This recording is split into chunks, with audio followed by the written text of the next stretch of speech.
in this lecture we will cover two topics, ideal and non-ideal solutions and azeotropic mixture. ठीक है, तो हम start करते हैं आइडियल सॉल्यूशन से।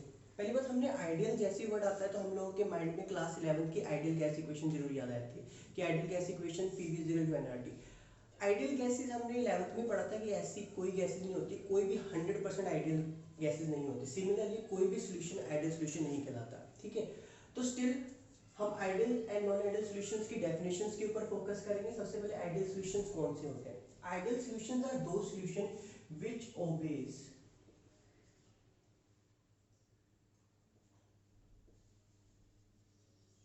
Raoult's law under every conditions of temperature and concentration। मतलब कि आइडियल सॉल्यूशंस वो सॉल्यूशंस हैं जो कि रॉल्स लॉ को ओबे करते हैं, फॉलो करते हैं at every concentration and temperature. कोई भी टेम्परेचर रेंज ले आओ, कोई भी कंसंट्रेशन ले आओ, वो सॉल्यूशंस आपके रॉल्स लॉ को फॉलो करेंगे। इसके अंदर तीन प्रॉपर्टीज हैं आइडियल सॉल्यूशंस के अंदर। पहली प्रॉपर्टी है डेल्टा एच के बारे में हम बात करेंगे, दूसरी हम बात करेंगे डेल्टा वी की, तीसरी बात करेंगे हम फोर्स ऑफ अट्रैक्शन की। ठीक है, अब ये तीन टर्म्स है क्या? सबसे पहले है delta H, that is enthalpy.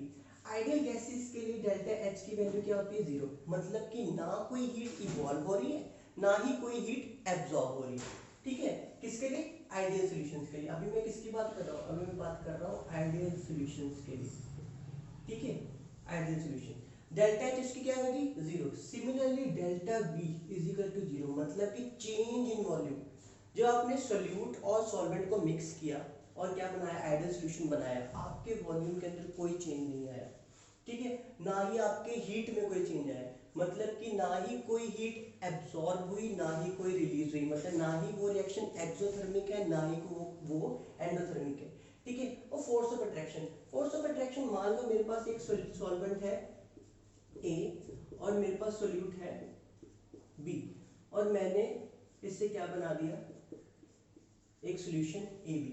तो according to ideal solution, force of attraction of these solvent or solute will be nearly equals to the force of attraction of the solution। तो force of attraction of solute and solvent is nearly equals to the force of attraction of solution। मतलब कि ये आपका क्या था? Solvent था, ये आपका क्या था? सोल्यूट था। इनके बीच में कोई ना कोई फोर्स ऑफ अट्रैक्शन रहेगी। अब जो भी फोर्स ऑफ अट्रैक्शन जो इनके बीच में होगी वो नियरली सेम किसके बराबर होगी? सॉल्यूशन। मैं आपको पहले ही बोल रहा हूँ, ऐसा सॉल्यूशन नहीं, 100% कोई भी सॉल्यूशन नहीं होता है, कोई भी आइडियल सॉल्यूशन 100% नहीं होता है। कभी भी अगर मैं कोई सॉल्यूशन बना रहा हूं, हमेशा कुछ ना कुछ तो वेरी करेगी। किसकी वैल्यू? डेल्टा एच की। या तो हीट एब्जॉर्ब होगी या फिर हीट रिलीज होगी। तो कभी भी 0 नहीं मैं मानता। ठीक है, वॉल्यूम में भी चेंजेस आएंगे, या तो इंक्रीज हो सकता है या फिर डिक्रीज हो सकता है, तो वो भी 0 नहीं रहेगा।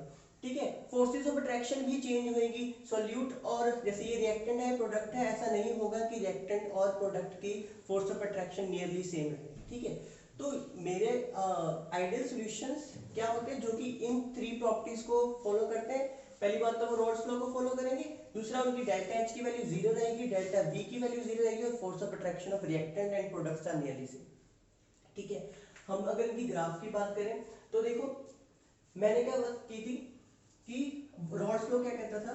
अगर मैं पार्शियल प्रेशर बना रहा हूँ और मोल फ्रैक्शन बना रहा हूँ तो मेरा ग्राफ कैसे जाता था? ये जाता था। और हमने प्रीवियस लेक्चर में हमने किया था, अगर हम मिक्सचर की बात कर रहे हैं तो हमारा कैसा ग्राफ गया था? कुछ इंक्रीजिंग ऑर्डर में ऐसे को। ठीक है, तो यहां पर मोल फ्रैक्शन कितनी है? 0, और वो क्या हो रही है? इंक्रीज कर रही है जैसे हम जा रहे हैं। तो पार्शियल प्रेशर भी इंक्रीज कर रहा है। जैसे जैसे हम मोल फ्रैक्शन को इंक्रीज कर रहे हैं, 0 से 1 की तरफ लेके जा रहे हैं, तो हमारा पार्शियल प्रेशर भी क्या कर रहा है? इंक्रीज कर रहा है। मोल फ्रैक्शन को 0 से 1 की तरफ लेके जा रहे हैं तो हमारा मोल फ्रैक्शन बढ़ रहा है, तो हमारा पार्शियल प्रेशर भी क्या कर रहा है, बढ़ रहा है। और इन दोनों के मिक्सचर का हम लोगों ने पिछली वीडियो में कवर किया था कि मिक्सचर का स्लोप क्या जाती है, पॉजिटिव। हमने पढ़ी थी ना y = mx + c, तो स्लोप क्या आई थी, ये चीज आई थी, इंटरसेप्ट आया था, तो ये आ गया था आपका मिक्सचर का। दीज आर दी आपको ये आ गई आपकी mole fraction of first solvent that is solute. Solvent की मोल फ्रैक्शन अभी इस वक्त इधर कितनी है, 1, इधर है 0। जैसे जैसे आप बढ़ाते जाओगे तो उसकी पार्शियल प्रेशर भी इंक्रीज करेगा, क्योंकि ये किसको फॉलो कर रहा है, ये फॉलो कर रहा है रॉल्स लॉ। ओके, तो ये ग्राफ किसका था, आइडियल सॉल्यूशंस का। और अगर मैं नॉन आइडियल सॉल्यूशंस की बात करूं तो अब नाम से पता चल रहा है कि आइडियल नहीं है, नॉन आइडियल है। तो मतलब आइडियल सॉल्यूशन कौन थे, जो कि रॉल्स लॉ को ओबे करते थे, तो नॉन आइडियल्स कौन से होंगे, जो कि रॉल्स लॉ को ओबे नहीं करेंगे। तो अगर मैं नॉन आइडियल की बात कर रहा हूं तो वो सॉल्यूशन क्या होते हैं, which do not obeys Rod's law under every conditions of concentration of temperature। कि अब नॉन आइडियल सॉल्यूशंस कौन से सॉल्यूशंस होंगे, जो कि रॉल्स लॉ को ओबे नहीं करेंगे, ठीक है। अब इनका मतलब क्या होगा, इनकी डेल्टा एच की वैल्यू 0 नहीं होगी, मतलब नॉट इक्वल्स टू 0 होगी। इनकी डेल्टा वी की वैल्यू 0 नहीं होगी, मतलब नॉट इक्वल्स टू 0 होगी, या निकल सकती है या फिर एब्जॉर्ब हो सकती है, मतलब या फिर रिएक्शन आपकी एक्सोथर्मिक होगी या फिर एंडोथर्मिक होगी। सिमिलरली फोर्स ऑफ अट्रैक्शन, अब फोर्स ऑफ अट्रैक्शन किसकी बना, सोल्यूट और सॉल्वेंट की। अब मैं बात कर रहा हूँ रिएक्टेंट और प्रोडक्ट की टर्म्स में मैं बात करूँ, अगर मैं प्रोडक्ट बोल रहा हूँ तो हमारे लास्ट में क्या बन रहे हैं, सॉल्यूशन बन रहे हैं। सॉल्यूशन बन किससे रहे, हमारे बन रहे हैं सोल्यूट से प्लस सॉल्वेंट से। अब हमने कहा था कि फोर्स ऑफ अट्रैक्शन सोल्यूट और सॉल्वेंट की नियरली सेम होती है, किसके केस में, आइडियल सॉल्यूशन के केस में, ठीक है। अब नॉन आइडियल्स के लिए क्या होगी, फोर्स ऑफ अट्रैक्शन या तो बड़ी हो सकती है, या फिर क्या हो सकता है, जो ये फोर्स ऑफ अट्रैक्शन की मैं बात कर रहा हूँ, या तो ये साइड बड़ी हो सकती है, मतलब रिएक्टेंट साइड बड़ी हो सकती है फोर्स ऑफ अट्रैक्शन, या फिर क्या हो सकता है, सॉल्यूशन की फोर्स ऑफ अट्रैक्शन ज्यादा हो सकती है। तो दो ही केसेस हो सकते हैं, क्योंकि अब वो नियरली सेम तो हो नहीं सकती, या तो बड़ी होगी या फिर वो क्या होगी, कम होगी। तो अब दो केसेस बनेंगे। अब इस दो केसेस के अंदर हमारे पास दो टर्म्स आती हैं नॉन आइडियल्स के अंदर, दो टाइप्स है नॉन आइडियल्स की। पहली है, अभी आप लोगों को पता चल गया है, पहली है positive deviation and second one is negative deviation. सबसे पहले हम बात करते हैं पॉजिटिव डेविएशन की। पॉजिटिव डेविएशन में नॉन आइडियल के डेल्टा एच की वैल्यू ग्रेटर देन होती है 0 के, मतलब जो डेल्टा एच की वैल्यू है आपकी बड़ी है, किससे बना, 0 से, और डेल्टा वी की वैल्यू क्या होगी, greater than equals to 0।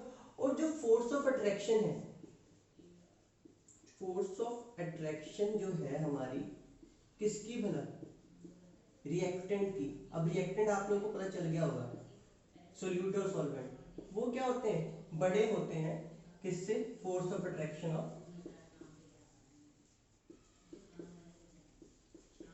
Solution से। ओके, तो ये आपका था पॉजिटिव डेविएशन। अब इस पॉजिटिव डेविएशन में होता क्या है, ये आइडियल गैसेस से पॉजिटिव डेविएट शो करती है, मतलब कि ये कुछ ऐसे ऐसे और कुछ ऐसे, ये होती है आपकी पॉजिटिव डेविएशन। ओके, तो नॉन आइडियल की फर्स्ट केस क्या था, कि जो कि क्या शो करे, पॉजिटिव डेविएशन शो करे। तो इस केस में हमारे पास तीन ही प्रॉपर्टीज थी, डेल्टा एच की, डेल्टा वी की और फोर्स ऑफ अट्रैक्शन की। तो हमने बोल दिया कि डेल्टा एच बड़ा होगा, डेल्टा वी बड़ा होगा 0 से, और फोर्स ऑफ अट्रैक्शन रिएक्टेंट की ज्यादा होगी, किससे बड़ा, प्रोडक्ट से, ठीक है। तो ये आपका क्या था, प्रोडक्ट साइड, ठीक है। अब सेकंड है नेगेटिव डेविएशन। नेगेटिव डेविएशन में क्या होगा, अपोजिट होगा इसके।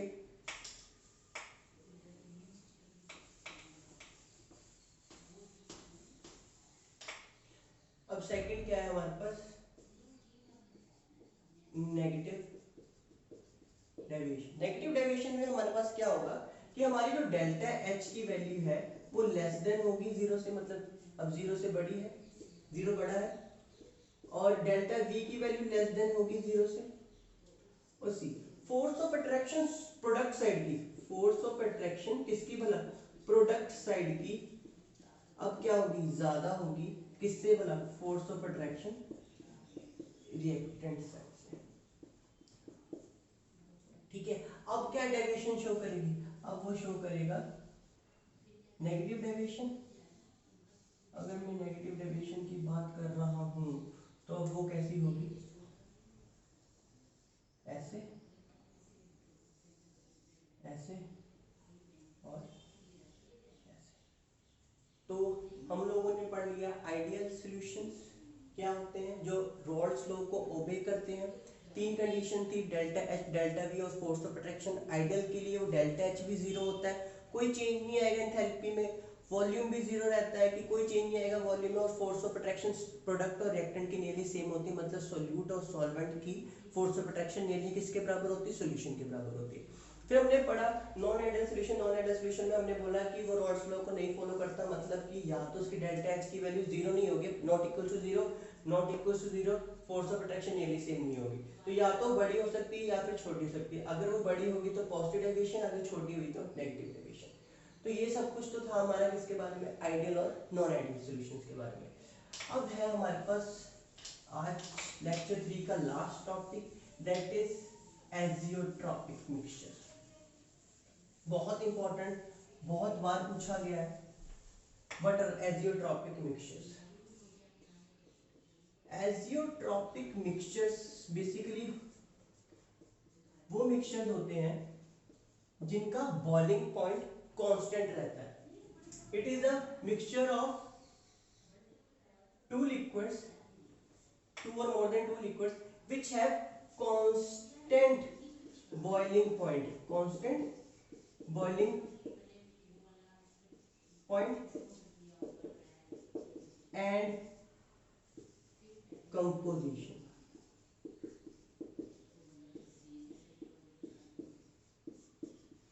ऐसे मिक्सचर्स जब आप सोल्यूट और सॉल्वेंट को डिसॉल्व किया, आपके पास एक सॉल्यूशन बना, उनका बॉइलिंग पॉइंट और प्रोपोर्शन सेम रहेगा, तो ऐसे मिक्सचर्स को हम क्या कहते हैं, एजियोट्रॉपिक। फिर समझाता हूं, मैंने लिया एक सोल्यूट और मैंने लिया एक सॉल्वेंट, ठीक है, सोल्यूट ले लिया मैंने, लेट इट बी इथेनॉल, और सॉल्वेंट ले लिया मैंने वाटर। इसका बॉइलिंग पॉइंट है 100 डिग्री सेल्सियस, इसका नियरली है 75 डिग्री सेल्सियस, ठीक है। आपने एक सॉल्यूशन बना लिया, ठीक है। अब मान लो मैं जब ये सॉल्यूशन बना रहा था, इसकी प्रोपोर्शन, इसकी रेशियो कितनी थी, x रेशियो। मान लो मैं सॉल्यूशन में जो बना रहा हूँ किसका, इथेनॉल और वाटर का, इथेनॉल की प्रोपोर्शन कितनी थी, x%, और वाटर की कितनी थी, मान लो y%। अब आपका इथेनॉल और वाटर का सॉल्यूशन बन गया है, सॉल्यूशन तैयार हो गया, उसका नियरली बॉइलिंग पॉइंट आ रहा है मान लो 78 डिग्री सेल्सियस, किसका वाला, इथेनॉल और वाटर का, ठीक है। अब ये फिक्स्ड है, कांस्टेंट है, 78 डिग्री सेल्सियस पे ही इन दोनों का जो सॉल्यूशन है, इन दोनों का जो मिक्सचर है, उतने पर वो बॉईल करेगा। बट जब वो बॉईल करेगा प्रोपोर्शन सेम रहेगी। जब उसने बॉईल करना स्टार्ट किया तब भी तुम्हारी इथेनॉल की प्रोपोर्शन x% ही रहेगी और वाटर की आपकी प्रोपोर्शन क्या रहेगी, y% ही रहेगी। मतलब कि जब आपका सॉल्यूशन बन गया और आपने इसको जब बॉईल करना स्टार्ट किया, जब बॉईल होना स्टार्ट हो गया 78 डिग्री सेल्सियस पर, प्रोपोर्शन नहीं चेंज हुई, प्रोपोर्शन नहीं हिली, उसकी प्रोपोर्शन x% ही रही, उसकी प्रोपोर्शन y%। फॉर एग्जांपल मैं ले लेता हूँ, इसके पास इथेनॉल की परसेंट थी 5% और वाटर की परसेंट थी 95%। अब जब वो बॉईल करना स्टार्ट हो गया, किसका बना, इथेनॉल और वाटर का सॉल्यूशन, जब बॉईल करना स्टार्ट हो गया तब भी इथेनॉल की परसेंटेज कितनी रहनी चाहिए, 5%, और इसकी कितनी रहनी चाहिए, 95%। प्रोपोर्शन नहीं हिलेगी, कंपोजिशन नहीं हिलेगी। तो ऐसे सॉल्यूशंस को हम क्या कहते हैं, एजियोट्रॉपिक मिक्सचर्स। ये दो तरीके के होते हैं, पॉजिटिव एजियोट्रॉप्स